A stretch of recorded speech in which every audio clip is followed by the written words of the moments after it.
अम, मेरी कंपनी का नाम है 3S integrated facility management private limited और हम पैन इंडिया में काम करते हैं और हाउसकीपिंग हॉस्पिटैलिटी में हमारी एक्सपर्टीज़ है। इस लॉकडाउन के दौरान में काफ़ी लोगों के काम प्रोजेक्ट्स चले जाने की वजह से हमको थोड़ा कन्फाइन होना पड़ा था।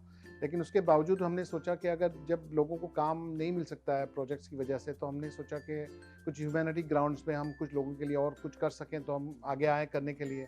तो बॉम्बे पुलिस के लिए प्रोजेक्ट ज़ीरो एक क्वारंटाइन सेंटर बनाया गया था, जिसके अंदर हमको उन्होंने अप्रोच किया था। तो हमने कहा कि ये सबसे बहुत अच्छी शुरुआत होगी लॉकडाउन लॉकडाउन के लिए, लोगों के लिए, पुलिस वालों के लिए काम करने के लिए, जो अपने वक्त को ज़्यादा से ज़्यादा लोगों के लिए इस्तेमाल करते हैं। तो हमने कहा चलो हम उनके लिए कुछ कर पाएँ, तो हमने उसके लिए आगे आके क्वारंटाइन सेंटर जो हयात होटल हयात के बैक साइड में जो कलीना में क्वारंटाइन सेंटर है, उसके लिए हमने काफ़ी कोऑर्डिनेशन किया और हमारी सर्विसेज दी हैं 3S की। तो 3S इस लॉकडाउन के पीरियड के अंदर काफ़ी वाइड रेंज पर लोगों की हेल्प करने के लिए हमने आगे आके काम किया है। नियॉन हॉस्पिटल के लिए भी हमने काम किया है क्वारंटाइन के लिए, क्योंकि अभी हमको एक्सपीरियंस आने की वजह से हमने कहा कि इस एक्सपीरियंस को सही जगह पे इस्तेमाल किया जाए हॉस्पिटल्स के लिए।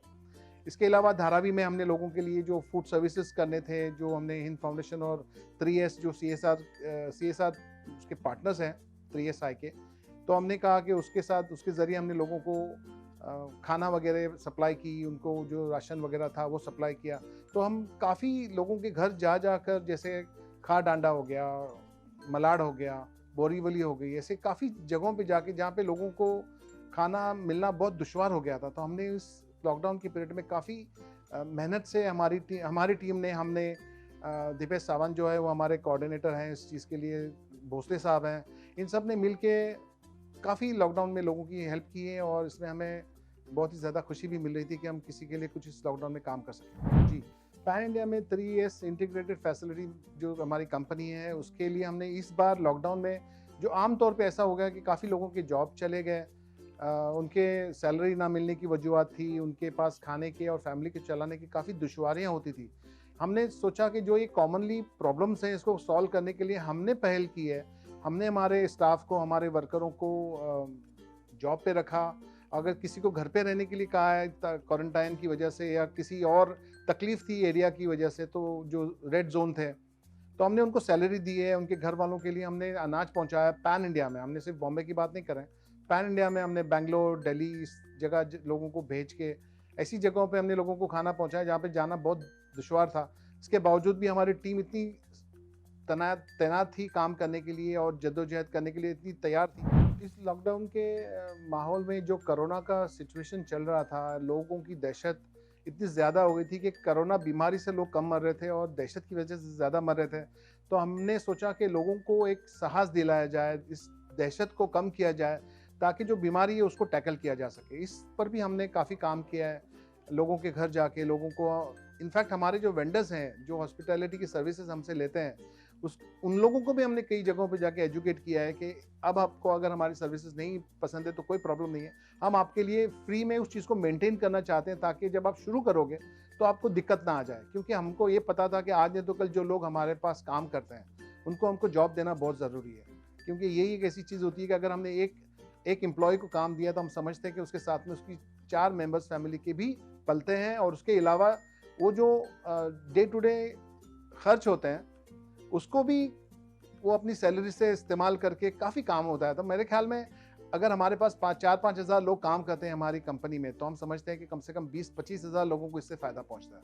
तो इस सब को जानते हुए, एनालिसिस करते हुए, हमने इस लॉकडाउन में और इस कोरोना के इस महामारी के दौर में हम अभी भी काम कर रहे हैं। अभी जो गवर्नमेंट ने इसको शुरू किया है, तो काफ़ी सहूलत हुई है हमको 30% की जो फैसिलिटी मिलने पर।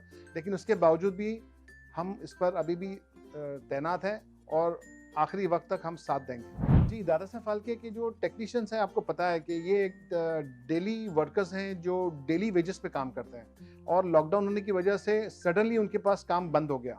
अब हमारी जद्दोजहद ये रही, अशफाक साहब जो हैं उनके प्रेसिडेंट हैं, जिन्होंने और हमने सब इस कलेक्टिवली इस डिसीजन को लिया कि अब इन तक पहुंचना ज़रूरी हो गया है, क्योंकि इसी वक्त हमें उनकी मदद की जा सकती है, हम उनकी मदद कर सकते हैं।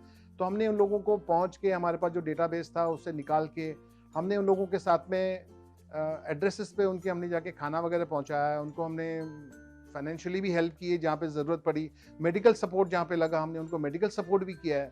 तो काफ़ी हद तक हमने मतलब ट्रांसपोर्ट नहीं होने के बावजूद भी हमने अपने लोगों को उन तक पहुँचा के उनको खाना, उनके साथ में उनकी जो ज़रूरियात की चीज़ें थी उनको मुहैया की। जी, नाला सुपारा हो गया, हमने मुंब्रा हो गया, मीरा रोड हो गया, यहाँ तक कि कुछ लोगों को हमने पालघर तक जाके चीज़ें पहुँचाई है क्योंकि ये हमको ये समझ में आ गया था कि ट्रांसपोर्ट नहीं है और खाना नहीं है तो बीमारी तो दूर हो गई, वो भूख से बंदा नुकसान में चला जा सकता है या उसका नुकसान हो सकता है।